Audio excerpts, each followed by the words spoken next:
This podcast is part of the Pull Up a Chair podcast network. Let's build community through connection, conversation, and collaboration.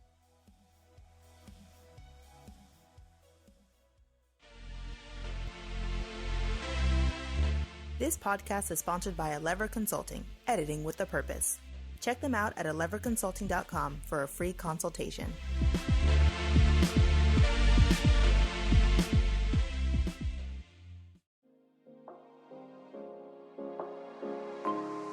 What does it mean to be happy? 'Cause it looks like we all don't know. Glass half full or empty. Man, we just putting on a show. Hi, I'm Jake, And I'm V, and you're listening to the It's Working podcast. where we take deep dives into mental health, breaking stigmas, and starting conversations.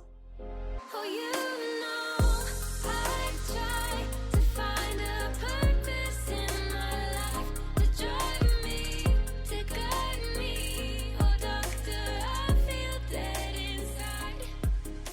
We are not healthcare professionals, and our opinions should not be taken as facts or as medical advice. To see any sources, resources, or study we speak about in this podcast, please check out our website, linked in the description of this podcast. If you or a loved one is struggling, there is hope and there is help. Some helpful resources can be found on our website, linked in the description of this podcast. It's Working Podcast is a production from the Pull Up a Chair Foundation. All opinions in this podcast belong to our hosts and do not necessarily reflect the views of the Pull Up a Chair Foundation. Hey guys, we are back with a brand new episode. And this is an episode where I did light research. Light research? I didn't do heavy bits because a lot of this episode is going to be my own problems with people, and at the end we will talk about some strategies that you can use to cope. Just understand that I have no strategies that have actually worked for me because I am a loser. Oh boy. But before we get into my trauma, Jake, have you ever had any social anxiety that you've ever dealt with? Oh, so often. All right. Share those with our peoples. Almost any time that I'm invited somewhere, like to a social gathering, I definitely am like the wallflower individual. Mm-hmm. At least for like the first half of the event, and then maybe if like things go well, I'll like melt a little bit and I'll go and I'll join other people. I don't know if I believe that, because every social event we've been together, you've either been in charge or everybody's doting on you. Right, so the being in charge thing, I have a level of control, and so I'm more comfortable with that because I dictate the terms of what happens, right? But also, like, I'm talking about like parties and stuff. Like, you know, things where people will just start singing randomly, or like a dance might break out and I don't know the steps, and now I'm like, I'm uncomfortable. And I'll just find a nice little corner, I'll just like post up there, I'll be fine.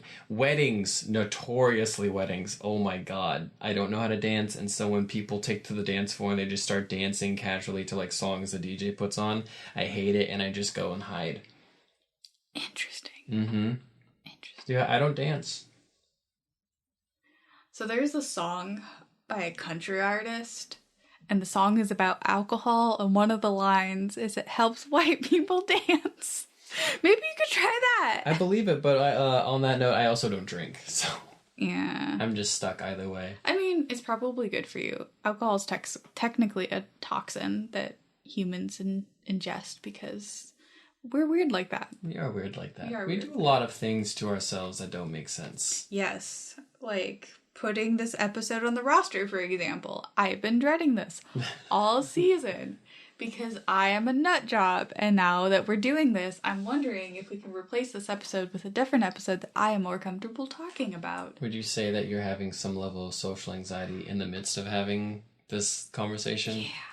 Yeah. It's kind of great. Okay, so I have this problem where I speak before I think sometimes, and the strangest things will come out of my mouth, and I make everybody around me uncomfortable. And I honestly can't help myself. I like to refer to it as verbal diarrhea.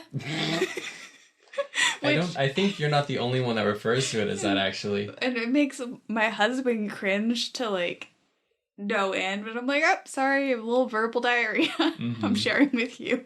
It's amazing. And sometimes I think he wonders why he ever takes me anywhere ever, because I make it all harder. Oh, I don't think that. I think he knows why he takes you places. Yeah. You're his favorite person. Definitely not because I'm arm candy. That could not be further from the truth. Oh my god, stop. And then I make bad jokes when I am uncomfortable. Okay, so... I want to go back to what you were saying about the verbal diarrhea. I think I suffer a very similar, but also like the opposite problem, where it's like I will enter into decision-making paralysis, where like if I'm presented a choice in a social setting, or if someone says something to me that I don't immediately have a response for prepped, I go into my head and I go into my mind castle. And I now think of like a response, but I'll just stand there and I'll stare into like I'll look down and I'll just like start to like rapid eye movement, like comb through all the files of like, is there a movie reference for this? Can I make a joke? Some sort of like topical, like, you know, can I deflect to something in like a personal story? I don't know what to do. But like you can see it on my face, like the gears turning, and I feel bad because I will know that I'm doing it. But I also need to do it because I need to know how to continue this interaction. And you don't know how to stop yourself? I don't know how to stop myself, and the alternative is just saying something dumb and risking an even more awkward situation. So for like those moments of like, oh God, where do I go from here? I just retreat, and then I just like comb through the filing cabinets of my brain for like a proper response. And then I'll say something, and there will be this relief. But the thing that I dread the most is right after I get done searching for a response, a follow-up question or something else, and then I'm right back in the filing cabinet. Yep, like it starts all over again. Mm-hmm. Usually I'm pretty good at being extroverted, right? Like I do well with people, especially one-on-one. But every now and then there's a person who just strikes fear into my soul for no apparent reason. So like there's this one person, let's call him Beak. Okay. Who just, I don't know. Okay, I kind of know what it is, but I don't know what it is about him that terrifies me to my core. Because he, from everybody who knows him, say that he's a pretty nice guy. Mm-hmm. But he just reminds me of somebody who I know is a very bad guy. And my mind won't, like, let that go. And so I become a person that can't even respond with, like, words. And I'm nervous and I'm even more awkward than I usually am. So it's, like, the exact opposite of my verbal diarrhea. Yeah. And I'm also hyper aware, or at least I believe I'm hyper aware, that very few people actually like me. And if I know a person, if they have like upfront said that they don't like me, I'm so much more comfortable around them. And until they tell me that they don't like me, I am uncomfortable around people. Like I need to know that I'm disliked to be comfortable. And that is so terrible. Really? Oh, you're yawning. I thought you were cringing. I was trying to hide. Yeah, thank you for that. I was trying to mask yawn because I didn't just want to go in the middle of this. So it started out as a face, and then it evolved into a yawn that I was trying to mask, and then you outed me to our viewers, so thank you for that. You're welcome. I also didn't want to yawn and like make it sound like your like, you know, lived experience was boring. Yeah. So I'm Nobody sorry. likes me. I'm Jake, sorry. Yawn. Oh God. We get it. Yeah, I'm a loser. Jeez. No.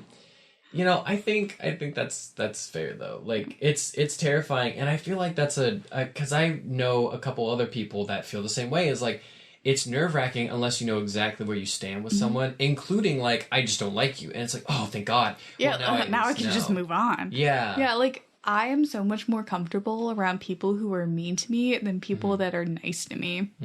I get nervous and anxious if people are nice to me because I'm like, what do you mean?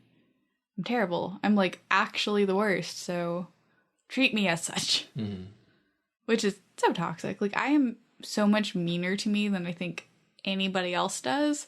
And so I think the people who would be mean to me feel uncomfortable with being mean to me because they see how mean I am to myself. Yeah.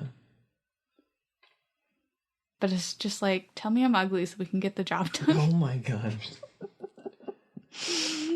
Yeah, I don't don't know where I fall in line on that spectrum. Like, I don't know that I would appreciate being told openly, like, I just don't like you, because then I'd be like, well, what's your problem? But then at Yeah, the you're same very point, likable. No, it's not even like that. It's like, pff, what did I do to you to, like, just out and say it? Like, it's okay to feel it, but, like, dang, you just said it out loud. Fine, whatever, forget you. But at the same point, it is also nerve-wracking, like, when you don't know how someone feels about you, like, whether they like you or whether they don't. It feels icky, and I would rather know. But also, I'm not gonna like kill myself to find out. Like, if they feel comfortable revealing that information, perfect, fine, great. But I'm not gonna like stress about it, or maybe I will. Oh my god, now I'm getting in my own head. See, this is the thing. I'm vocalizing the filing cabinet system that happens. Is like you go down the hill. Yeah. Well, the whole point of the filing, this episode, not the filing cabinet system, is to actually go through these thoughts, these long conversations. I found a very helpful article from the Cleveland Clinic that gives some steps on how to actually deal with social anxiety. I have not mastered any of these, so I will not be a hypocrite and tell you that you need to do this.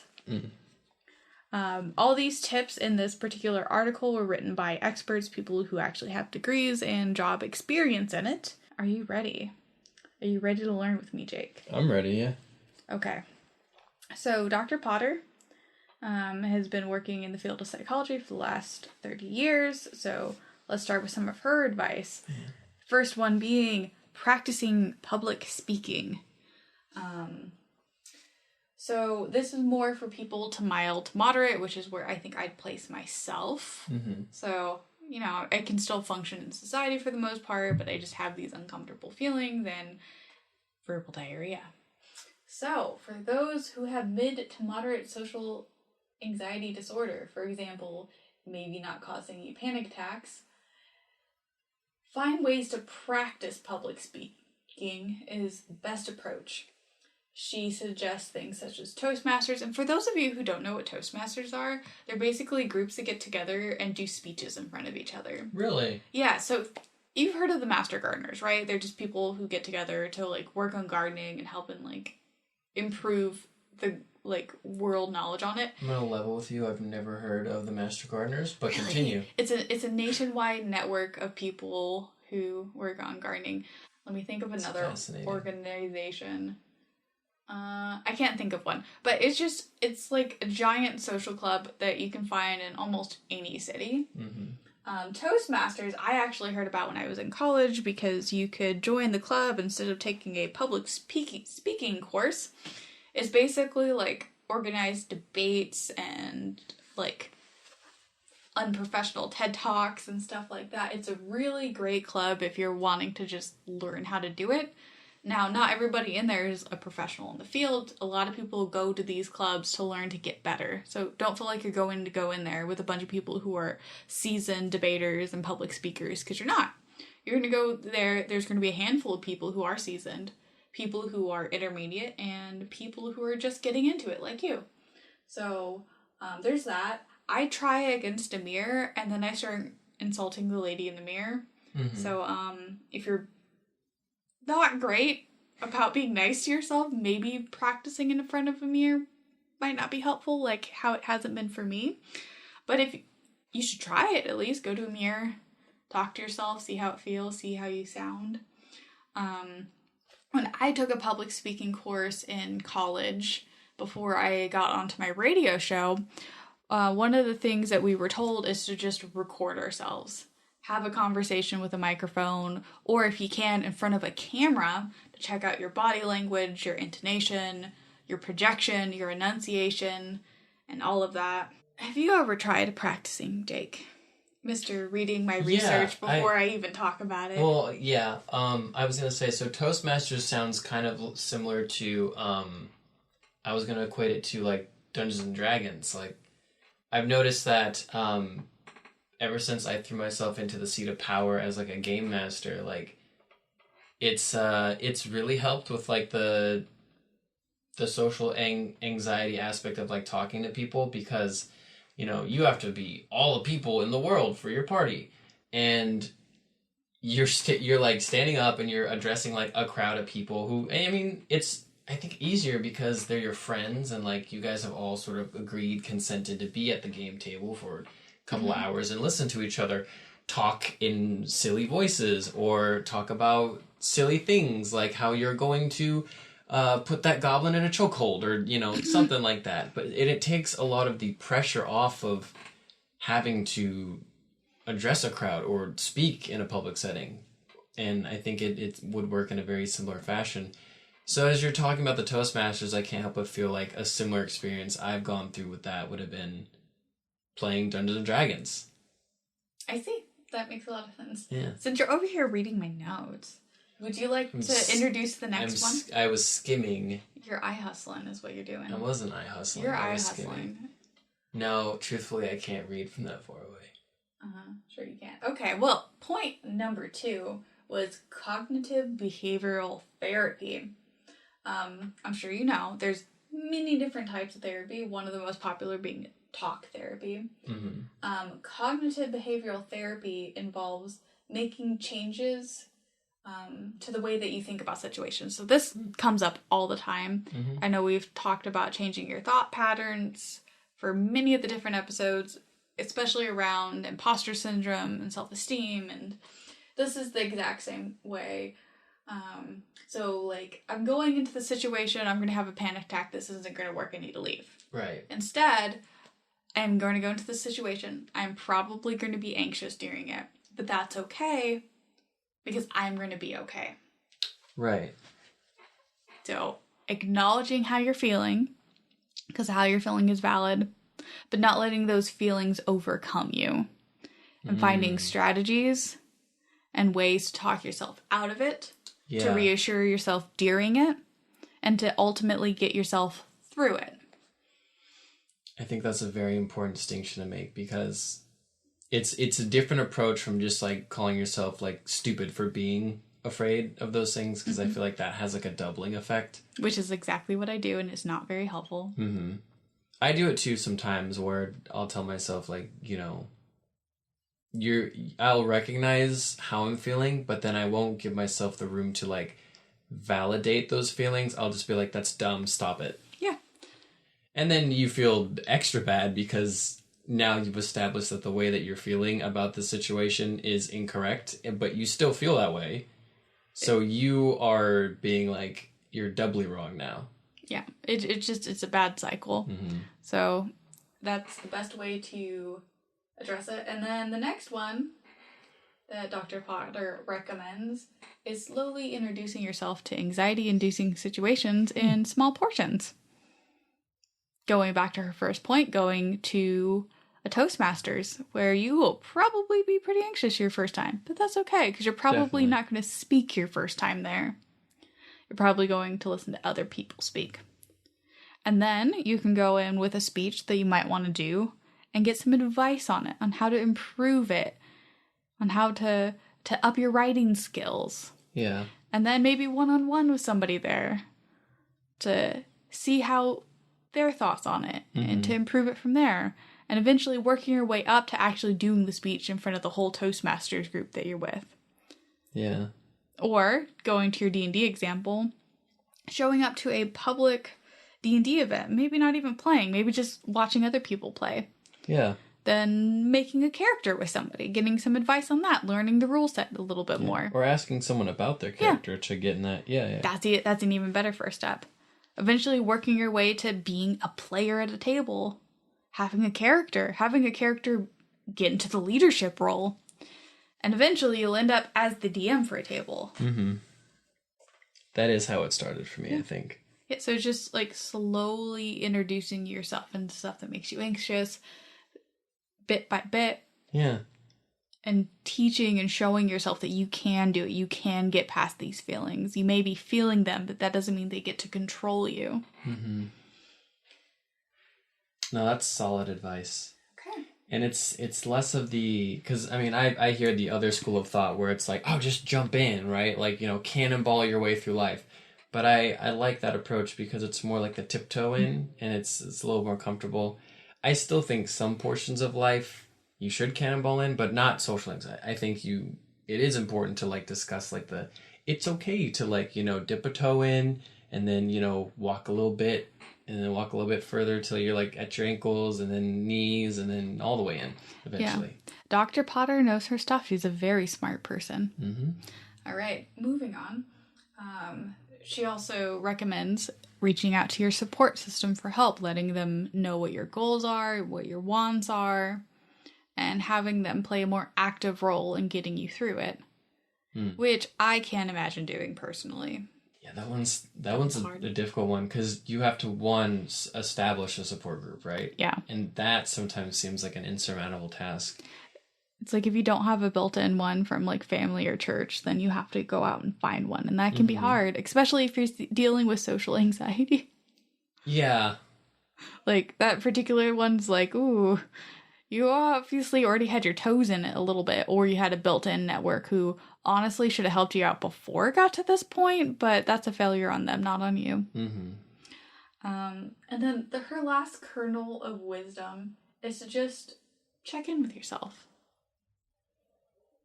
It's important to acknowledge how you are feeling, and how you are feeling is valid, but how you can get past those feelings. Yeah. Which I think is important. Usually when we talk about social anxiety, it's like, oh my God, you're overblowing it. Things aren't that bad. You have no reason to be feeling this overwhelmed by everything. Which, okay, yeah, maybe my feelings to other people seem blown out of proportion, but that doesn't change how I'm currently feeling. Right. But just because I'm feeling like this doesn't mean I can't accomplish stuff. It just means I need to put in more work than other people to do said stuff. That's exactly fair, I think. All right. She also had some tips about the physical symptoms of anxiety, which often don't get talked about because I think even I lean more talking about like the feelings of it. But there are physical symptoms of anxiety, such as tingling sensations in your fingers and toes, uncomfortableness in your stomach. And then, of course, if you get to that point, full-blown panic attacks. So she advises keeping stuff like ibuprofen and Tums and like good-smelling perfumes in an easily accessible area. Be ready to excuse yourself so you can take said objects to help lessen the physical symptoms. And once the physical symptoms are addressed, you can go back to focusing on the emotional symptoms, which are pushing forward the physical symptoms. That's sage advice. Oh my God. Well, I mean, she's a okay, this is why for certain episodes, I don't just lean on myself. I go to professionals. This is why I do the research, guys. Always research can be found in the description down below. I don't know, like, if people have noticed, like, from earlier episodes, when I can find out who exactly wrote stuff I talk about, not just where it was written, but by who wrote it, because we get stuff like that one Psychology Today article that talked about how atheists make mental health worse and absolutely gave like no information of why. Yeah. So just because you find it on the internet, guys, doesn't mean it's like good information. So do research on your sources, because here's some great advice that was published on the Cleveland Clinic, which is just some random hospital in the middle of Oregon. Has this free information out there from somebody who knows her stuff, who's been working with clients for years. This information is out there, and you just have to do the research, and it'll be available to you. But thank you, Dr. Potter, if you are listening to this episode, which again, I highly doubt that you are. Please come and share more wisdom with us. You're a real one, Dr. P. If anybody knows where any more of Dr. P's writings are, please let me know, because I want to read like anything she written, because she seems incredibly intelligent and kind from the way that she is discussing how to get over social anxiety, because oftentimes I find, at least when you talk about social anxiety, there's like this heavy stigma around it that you're like lazy or dramatic. She's just very much like overreacting. Yeah. And that doesn't help. No, not at all. Not at all. So thank you, Dr. Potter, and thank you, Cleveland Clinic, for putting out honestly, like, the most helpful article.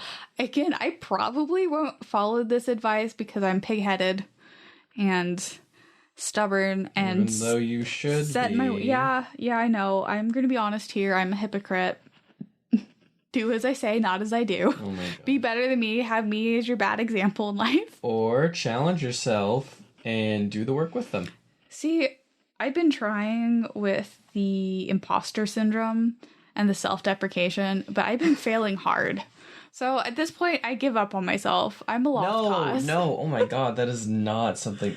You should never give up on yourself. Don't give up on yourself. I hit 30. They took me off my hormone medication, and I've given up on myself. No. Don't do that. Yeah. If or at the very least, I'm going to say, if you do give up on yourself, make sure you have someone in your life that refuses to give up on you. You need someone to be able to hold on to hope for you. Yeah, you need a Jake for every V that you have. Oh my God. If you're a V out there, go find yourself a Jake. They're very helpful because they will call you out when you're on bullshit. And sometimes I definitely need that. Also, if you're on medication, total side note, it's okay that you have like a whack couple weeks. Because I got taken off of hormones like 2 or 3 weeks ago for the first time since I was 19. I am not human anymore. I am an ethereal being. You've ascended. I've ascended. Oh gosh. Like, what is doing to my brain chemistry is like, why were they having me on this for so many years? Yeah. And please give it back to me. Yeah. You know, I was on a medication when I was in high school for ADHD. It helped me concentrate. But the side effect was it turned me into like a drone. Mm-hmm. So I was just very like task oriented, and like I didn't find time for any of the things that I like doing. Like I think I at that point stopped building. Ooh. Yeah, which is huge, right? Like you hear that and you're like, what? You stop? Yeah, because like I was in my room doing homework, studying for tests, and I just became very academically focused, which isn't the bad part. No. The bad part is I think that there were other things leading up to that. I got taken off of it, and it was like, I could like see the code. But then it was also like the balance of like now having to figure out systems in place to like help me remain successful at that same level. But I think it's been great because, I get to do the best of both worlds now. But I had to do the work. Yeah. I had to do the work. Yeah, But it gets better. my BMI and my blood pressure got too high.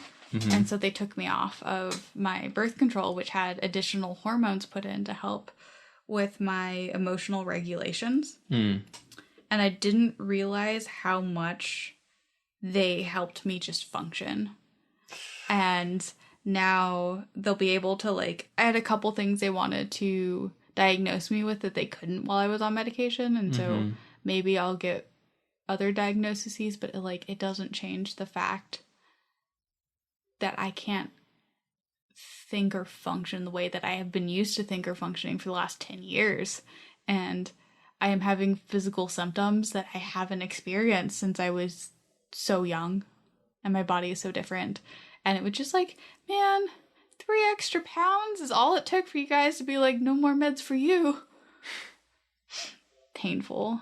And now that I've been off for a couple weeks, my weight has gone crazy. I dropped 4 pounds in a day.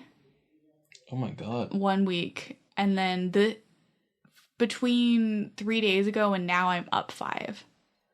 And I have no idea what it is. And I'm in pain. And I can't think straight. And my dreams. Oh my God. I thought I was on acid or something. Day 1. It was bizarre. But we've gotten completely off topic, guys. Yeah. We'll catch you next week for the last info episode of this season. And then we'll be on the season review. So stay tuned and we'll see you later. See ya. Bye. Join the conversation. Find us on social media at It's Working Podcast or link below. Thanks for listening, and we hope you join us next week. Be kind to yourself and to others. What does it mean to be happy? 'Cause it looks